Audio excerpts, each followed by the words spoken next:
Magigisa po tayo ng sibuyas, kamatis. Magluluto tayo ng patola na may miswa. Yan ang ulam ngayon hapunan.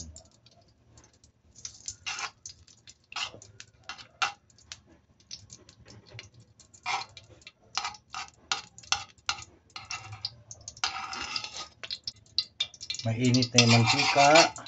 Lagay ko yung sibuyas.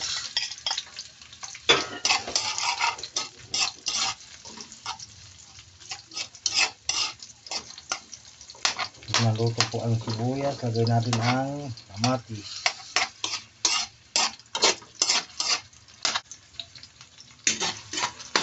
Medyo luto na yung sibuyas, lagay ko na yung kamatis.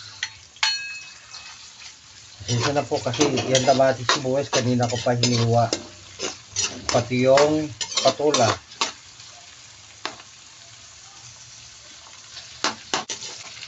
Medyo luto na yung kamatis. Ilagay ko na po yung sardinas. Sardinas lang po sa hog.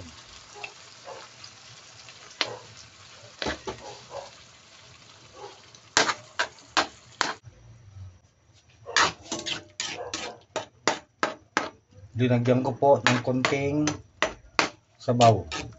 Ilagay ko na rin po ang patola.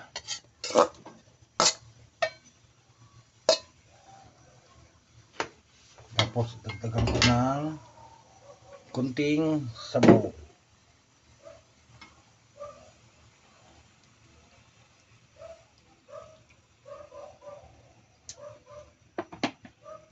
Lalagay din po ako ng konting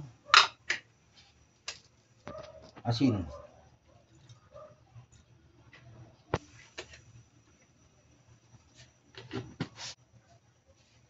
Halo ko po para pag medyo konting luto, ilagay ko na natin po yung miswa. Mahirap yung maraming sabaw. Kung sa makarating itong video na po na ito, sana po paki-share naman at saka paki-follow. Salamat po.